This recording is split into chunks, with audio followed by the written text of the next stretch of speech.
Yo tenía 26 años cuando me pasó algo que todavía me cuesta contar sin sentir esa presión helada en el pecho. No fue en una casa vieja ni en un rancho apartado. Fue en un fraccionamiento común, en una calle iluminada, con vecinos cerca, cámaras en algunas fachadas y perros que ladraban por cualquier cosa. Por eso mismo me costó tanto aceptar que aquello no tenía una explicación sencilla. Ocurrió en 2019, en Querétaro, cuando mi esposo empezó a trabajar fuera por temporadas largas. A veces se iba 2 semanas, a veces un mes. Yo me quedaba sola con mi hijo Daniel, que entonces tenía 4 años, en una casa de 2 pisos que rentábamos cerca de una avenida transitada. Era una vivienda moderna, de esas que parecen seguras porque tienen protecciones, alarma y una reja al frente que rechina tanto que es imposible abrirla sin que toda la casa se entere. Las primeras noches solas siempre me costaban trabajo. No por miedo, sino por esa sensación rara de que una casa cambia cuando falta alguien. Los ruidos normales se sienten más fuertes, el refrigerador parece suspirar, la madera cruje como si alguien caminara. Una aprende a ignorarlo. Yo lo hice hasta que empezaron a pasar cosas demasiado específicas. La primera fue una madrugada. Me despertaron 3 golpes secos en la puerta principal. No fueron toquidos dudosos, fueron golpes firmes, desesperados, como de alguien que necesitaba entrar. Me levanté sobresaltada, miré la hora en el celular y vi que eran las 2:17. Bajé medio dormida, pensando que tal vez mi esposo había regresado antes o que algún vecino necesitaba ayuda. Miré por la mirilla antes de abrir. No había nadie. Recuerdo bien el silencio de ese momento. No ladraba ningún perro. No se escuchaba un motor alejándose. La lámpara de la cochera seguía encendida y la reja estaba cerrada. Lo más raro fue eso, si alguien hubiera salido corriendo, yo habría escuchado el metal. Esa reja sonaba como si la arrastraran contra piedras. Cerré con seguro y subí otra vez.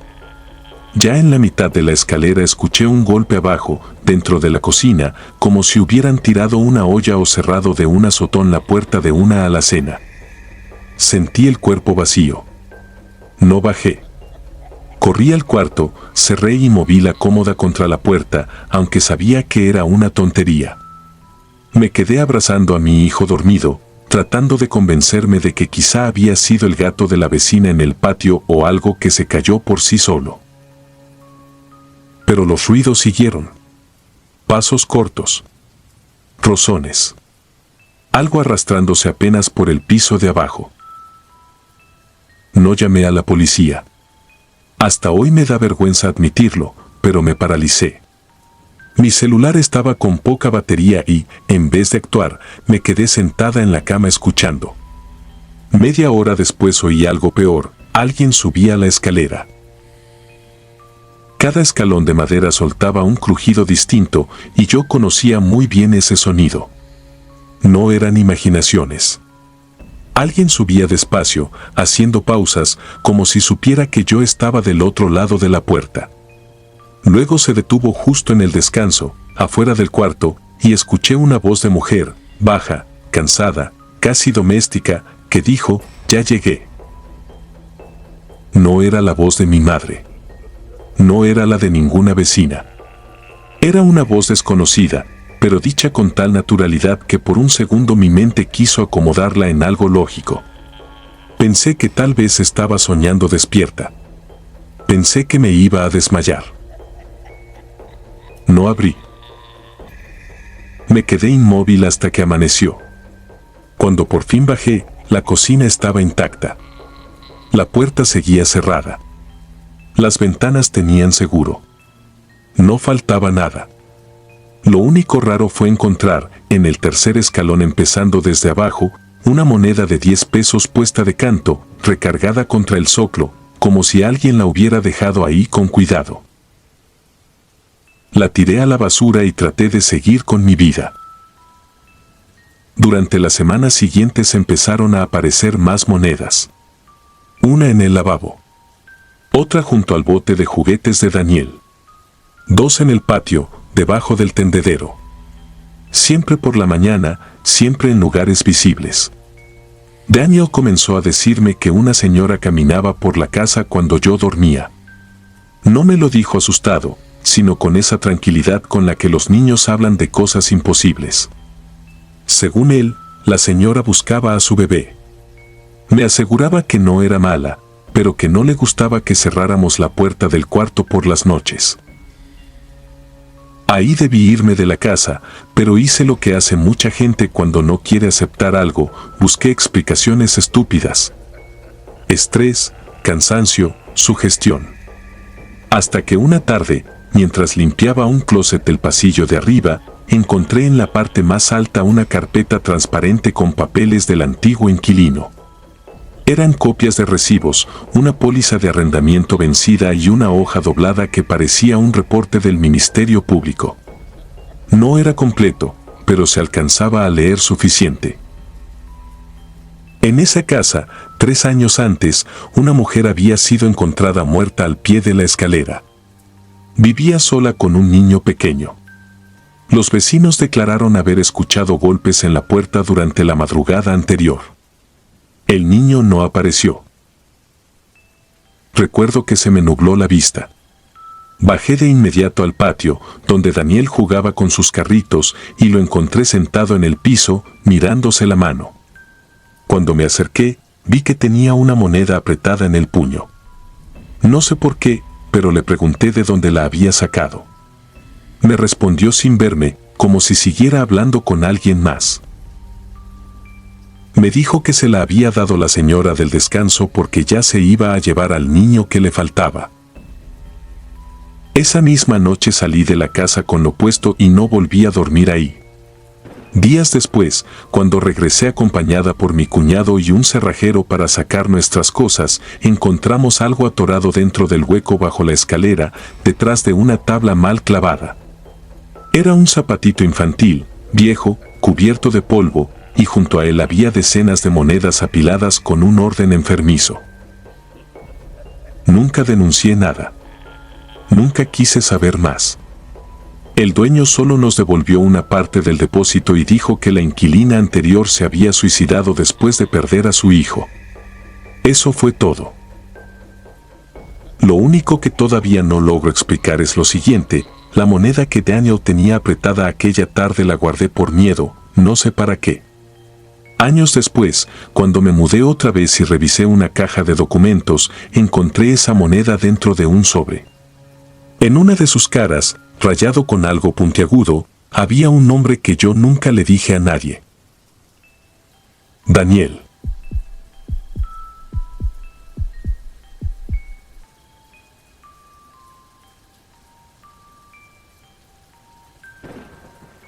Tenía 16 años cuando pasó, en 2018, en una casa rentada de 2 pisos en las afueras de Guadalajara. No era una casa vieja ni de esas que inspiran miedo desde que las ves. Al contrario, era moderna, limpia, con paredes blancas y ventanas amplias. Mi madre decía que por fin nos había tocado vivir en un lugar decente después de varios años mudándonos. Yo quería creerle, pero desde la primera semana sentí algo raro en el segundo piso, sobre todo cuando me quedaba solo al caer la tarde. Mi mamá trabajaba hasta noche y mi hermano menor estaba en un curso de fútbol, así que ese viernes llegué de la preparatoria y encontré la casa vacía. Eran poco después de las 6. Afuera todavía había luz, pero dentro ya empezaban a formarse esas sombras largas que vuelven desconocidos los pasillos. Dejé la mochila en el comedor, me serví agua y subí al cuarto de mi mamá porque ahí estaba el espejo grande donde a veces me tomaba fotos. Su habitación olía a crema corporal y a ropa recién guardada, un olor normal que, hasta hoy, me sigue poniendo nervioso. Recuerdo perfectamente la posición del cuarto. La cama estaba pegada a la pared izquierda, frente al tocador, y detrás de mí, en el reflejo, se alcanzaba a ver la puerta del closet y parte del pequeño librero de madera donde mi madre guardaba carpetas y un par de veladoras sin usar. Me acomodé frente al espejo, levanté el teléfono y tomé 2 fotos casi sin ganas. En la tercera, mientras la cámara procesaba la imagen, sentí una corriente helada en la nuca. No fue una sensación imaginaria, se me erizó la piel de los brazos al instante, como si alguien hubiera abierto un congelador detrás de mí. Bajé la mirada al celular y vi algo que no debería haber estado ahí. Detrás de mi hombro aparecía una forma alta, borrosa, más oscura que la sombra del cuarto. No tenía rostro, o tal vez sí, pero estaba deformado, como si alguien hubiese pasado una mano mojada sobre una pintura. La figura parecía salir del costado del librero y se inclinaba hacia mí con una especie de brazo alargado. Lo peor no fue verla. Lo peor fue reconocer que, en el momento de tomar la foto, yo no había escuchado absolutamente nada. Sentí que el estómago se me vació. No corrí enseguida. Primero volteé, por reflejo, pensando que quizá mi cerebro estaba inventando cosas, pero detrás de mí no había nadie. El librero seguía en su sitio, inmóvil, y las veladoras estaban exactamente donde siempre. Volví a mirar la pantalla. La figura seguía ahí. Al ampliar la imagen, parecía estar más cerca de mi cabeza de lo que recordaba. Cerré la galería de golpe, guardé el celular en el bolsillo y salí del cuarto con una desesperación que no puedo explicar sin sonar exagerado. Bajé los escalones casi tropezándome y me senté junto a la puerta principal a esperar a mi mamá, llorando en silencio, con la sensación absurda de que si levantaba la vista iba a ver a alguien observándome desde arriba. Cuando ella llegó, 1 hora después, no le enseñé la foto de inmediato. Me daba vergüenza parecer un cobarde. Le dije que me había sentido mal, que me dolía la cabeza. Esa noche dormí con la luz del baño encendida y juré escuchar pasos suaves arriba, justo frente al cuarto de mi madre. Pasos lentos, arrastrados, demasiado pesados para ser del vecino o de alguna tubería. Al día siguiente, con luz de mañana y tratando de convencerme de que todo había sido una ilusión óptica, abrí la imagen otra vez. Entonces noté algo que el miedo me había impedido ver. En la esquina inferior del espejo, casi pegado al marco, se reflejaba parte del pasillo, y en ese pasillo se alcanzaban a distinguir unos pies descalzos debajo del borde de la cama. No eran mis pies. Yo llevaba tenis blancos en la foto. Aquellos eran pies largos, pálidos, inmóviles, como de alguien escondido y esperando. Mi madre me acompañó a revisar la habitación. No había nadie, por supuesto. Levantamos la colcha, movimos el librero, abrimos el closet. Nada. Quise borrar la foto, pero en lugar de hacerlo se la mandé a un amigo que sabía editar imágenes. Pensé que me diría que era un fallo de exposición o una combinación rara de sombras. Horas después me respondió otra cosa, la foto no mostraba signos de edición ni distorsión digital fuera de lo normal. Lo único extraño, me dijo, era que había 2 fuentes de reflejo en la imagen, como si el espejo hubiera captado algo que no estaba directamente en el cuarto. Esa misma noche pasó lo peor. Mi mamá salió por unas medicinas y yo me quedé solo otra vez. Eran cerca de las 9 cuando escuché un golpe seco arriba, en su habitación. No un crujido, no un ruido de madera. Fue un golpe claro, como si alguien hubiera dejado caer el cuerpo contra el piso. Tomé valor y subí con el celular en la mano, usando la linterna. La puerta del cuarto estaba entreabierta. Yo la había dejado cerrada. Empujé despacio y alumbré hacia adentro. No vi a nadie, pero el espejo del tocador estaba empañado, como si alguien hubiera respirado muy cerca de él durante varios minutos. En medio del vaho había una marca hecha con un dedo. No era una palabra completa, solo una frase incompleta, temblorosa, escrita desde adentro hacia afuera. No mires abajo. Sentí las piernas flojas. Bajé la luz por puro instinto. Debajo de la cama no había oscuridad. Había 2 ojos abiertos, fijos en mí, reflejando la linterna desde un fondo imposible. No eran ojos humanos, parecían demasiado profundos, demasiado quietos. Retrocedí tan rápido que me golpeé con el marco de la puerta y caí sentado. Cuando alcé la luz otra vez, ya no había nada. Nos fuimos de esa casa 2 semanas después, por razones que mi madre llamó económicas. Nunca le creí. Antes de mudarnos intenté borrar la foto, pero el archivo siempre reaparecía en la galería, como si nunca se hubiera ido. Cambié de teléfono al año siguiente y aún así, una madrugada, la imagen volvió a aparecer en mi pantalla nueva, sola, sin fecha, sin respaldo, sin explicación. Ya no la abro. Porque la última vez que cometí ese error, vi un detalle nuevo. Debajo de la cama, junto a aquellos ojos, estaba mi cara mirándome desde la oscuridad. Suscribirte y darle like ayuda mucho a este canal. Si ya has escuchado mi contenido antes, te ha gustado y estás disfrutando lo que escuchas en este sector, te agradeceré que presiones el botón de suscribirse. Sin más interrupciones, continuamos.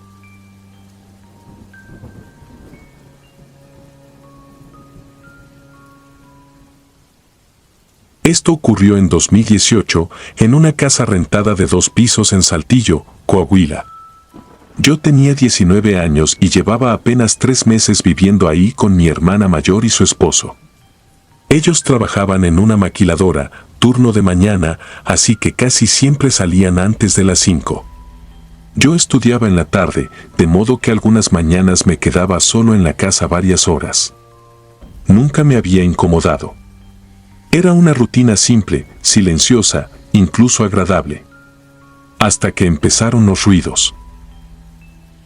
La casa era vieja, aunque la habían pintado y arreglado para disimularlo. Tenía pisos de mosaico frío, puertas de madera hinchadas por la humedad y una escalera estrecha que subía pegada a la sala. Arriba estaban 2 cuartos y un baño.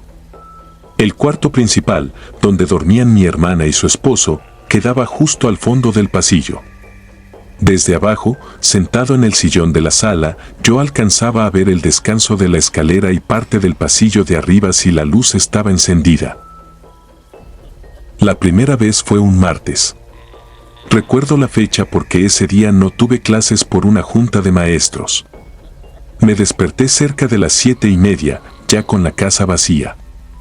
Escuché con claridad un ronquido en el cuarto de mi hermana. Profundo, parejo, como de alguien dormido boca arriba. Pensé que mi cuñado no había ido a trabajar. No le di importancia. Me lavé la cara, puse café instantáneo y me senté en la cocina con el teléfono.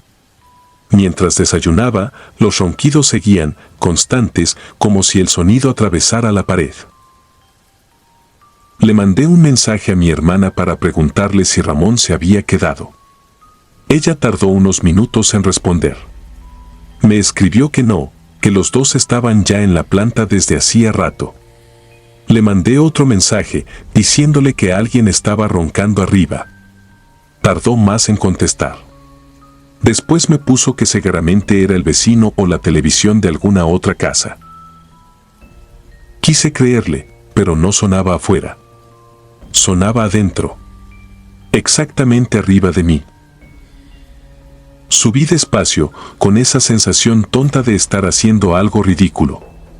Los ronquidos se escuchaban más fuerte al pie de la escalera. Recuerdo perfectamente el momento en que puse la mano en la perilla del cuarto. En cuanto la toqué, el ruido se cortó. No disminuyó. No se alejó. Se cortó, como si alguien hubiera dejado de respirar. Abrí la puerta de golpe. No había nadie. La cama estaba tendida. La ventana cerrada. El ventilador apagado. Ni una sombra moviéndose. Me quedé ahí parado, esperando escuchar cualquier otra cosa, pero el cuarto estaba en un silencio tan completo que hasta podía oír el zumbido de mis propios oídos. Bajé sin revisar debajo de la cama ni dentro del closet. No me dio valor. Traté de olvidarlo, pero 2 semanas después pasó algo peor. Ese día estaba lloviendo. Desde temprano el cielo se había puesto gris y la casa olía a humedad. Eran poco después de las 8 cuando escuché pasos arriba. No muchos. Solo 2 o 3, lentos, arrastrados. Pensé que quizá mi hermana había regresado por algo olvidado. Iba a llamarle cuando vi, desde el sillón, algo en el borde del primer escalón del descanso. Eran unos pies. No una persona completa. No una sombra. Solo los pies. Estaban descalzos, quietos, apenas asomados desde arriba, como si alguien estuviera parado justo fuera de mi vista. La piel era demasiado pálida, de un blanco sucio, pero lo peor eran las manchas. Tenían zonas verdosas, moradas, como moretones viejos o carne golpeada. Los dedos eran largos, inmóviles, y las uñas se veían amarillentas. Sentí una presión horrible en el pecho. No podía moverme. Me quedé viéndolos, convencido de que en cualquier segundo bajarían otro escalón. Pero en lugar de eso, retrocedieron muy despacio, arrastrándose hacia atrás hasta desaparecer. Corrí a la calle sin cerrar la puerta. Esperé bajo la lluvia hasta que regresó mi hermana. Le conté todo, temblando, pero ella me dijo que estaba sugestionado, que probablemente había visto mal por la penumbra. Esa noche revisamos arriba, debajo de las camas, detrás de las puertas, en la azotea. No encontramos nada. Yo quería creer que de verdad había sido una confusión. Lo intenté. Seguí quedándome solo porque no tenía otra opción. El tercer incidente fue el que me dejó marcado. Pasó casi un mes después. Esa mañana el silencio de la casa era extraño, demasiado limpio, como cuando nieva en las películas y todo queda amortiguado. Me desperté con la sensación de que alguien había estado observándome dormir. Revisé el cuarto donde yo dormía, luego bajé a la cocina. Eran las 6:43. Mientras llenaba un vaso con agua, escuché otra vez el ronquido arriba.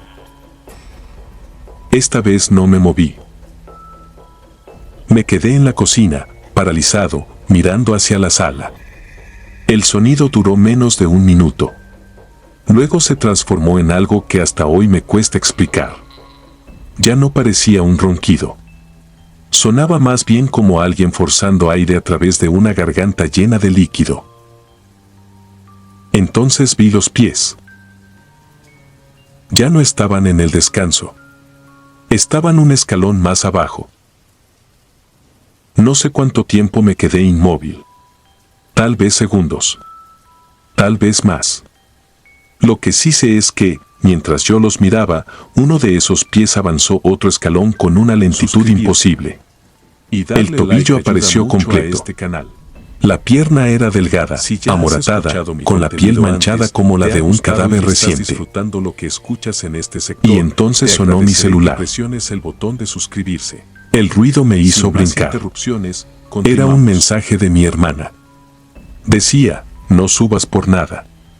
Voy para la casa.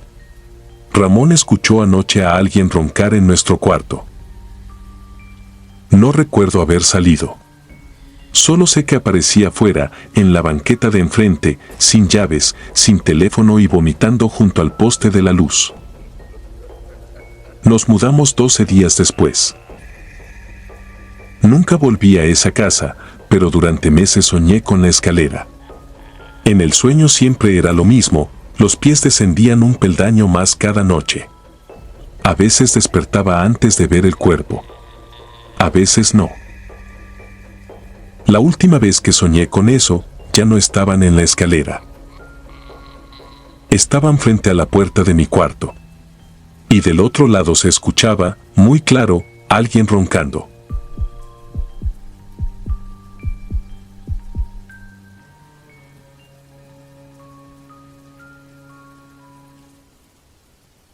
Nunca me ha gustado hablar de esto porque, si yo lo escuchara de boca de otra persona, también pensaría que está exagerando o inventando.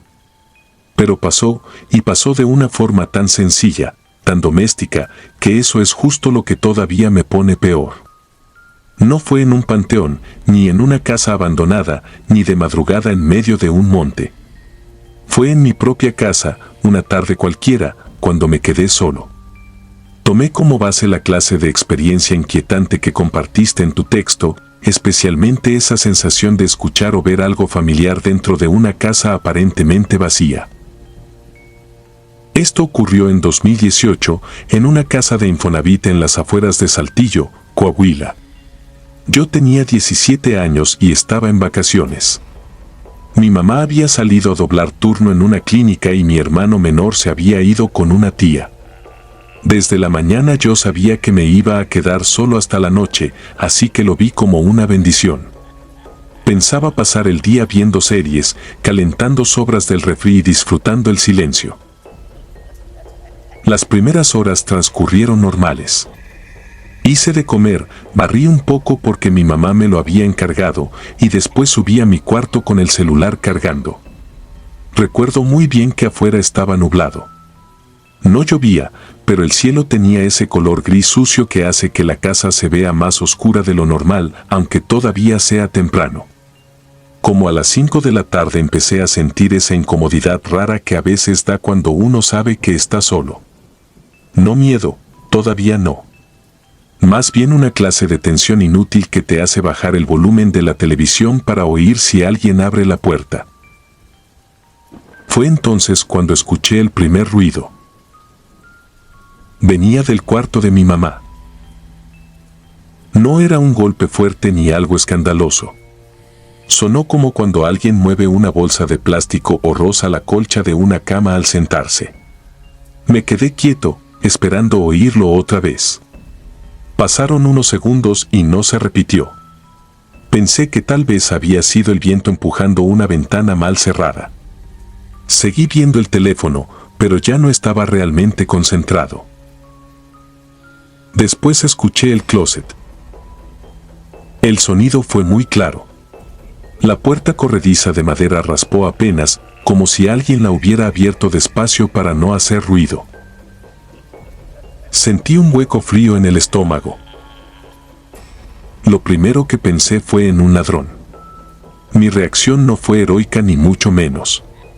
Bajé el brillo del celular, me levanté de la cama y agarré un palo de escoba que tenía junto al escritorio porque una pata estaba floja.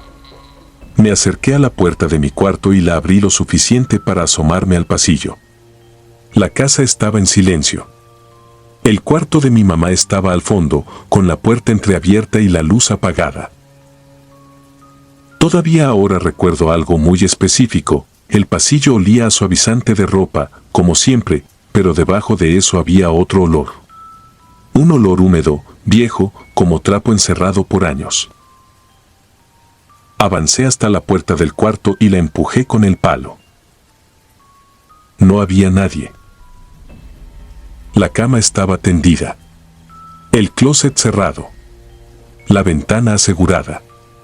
Incluso revisé debajo de la cama, sintiéndome ridículo mientras lo hacía. Nada. Me dije que me estaba sugestionando y regresé a mi cuarto tratando de reírme solo, aunque ya no me salía natural. No habían pasado ni 3 minutos cuando escuché a mi mamá llamarme desde abajo. Pronunció mi nombre igual que siempre, con ese tono cansado de cuando llegaba del trabajo y quería que le ayudaran con las bolsas del mandado. Me congelé. No era posible que fuera ella. Si hubiera llegado, yo habría escuchado primero la reja, luego la llave, luego la puerta principal. Nuestra casa sonaba para todo. Pero no escuché nada de eso. Solo su voz, desde la planta baja, llamándome una vez. Luego otra. Y otra más, cada vez un poco más despacio, como si quien la imitaba estuviera aprendiendo sobre la marcha. No bajé. Creo que ese fue el único instinto bueno que tuve esa tarde. Me encerré en mi cuarto y le marqué a mi mamá. Me contestó hasta el tercer tono. Estaba en la clínica. Había ruido de gente detrás de ella. Le pregunté dónde estaba, solo para confirmar. Me respondió molesta, pensando que le quería sacar permiso para salir. Mientras hablábamos, escuché pasos abajo. No corrían. No arrastraban nada. Eran pasos tranquilos, lentos, como los de alguien que conoce perfectamente la casa y no tiene prisa. Caminaron de la cocina a la sala. De la sala al baño. Dao baño otra vez al pie de la escalera. Yo no podía hablar. Mi mamá seguía diciendo bueno, hasta que al final le dije que había alguien en la casa. Me ordenó que llamara a un vecino, que no saliera, que no abriera. Lo intenté, pero mis manos temblaban tanto que apenas podía desbloquear el celular. Entonces los pasos comenzaron a subir. Un escalón. Luego otro. Y otro. La escalera de metal tenía un crujido particular en el tercer peldaño. Sonó exactamente donde debía sonar. Después el quinto. Luego el último. Alguien llegó al pasillo. Vi la sombra por debajo de mi puerta. No era una sombra normal. Se detenía y temblaba, como si la persona del otro lado estuviera balanceándose apenas sobre los pies. Y entonces escuché algo peor que la voz de mi mamá. Escuché mi propia voz. Dijo, muy bajito. Ya sé que estás ahí. No sé cuánto tiempo pasó hasta que llegaron dos vecinos junto con mi mamá. Tal vez 15 minutos. Tal vez media hora. Para mí fueron horas enteras.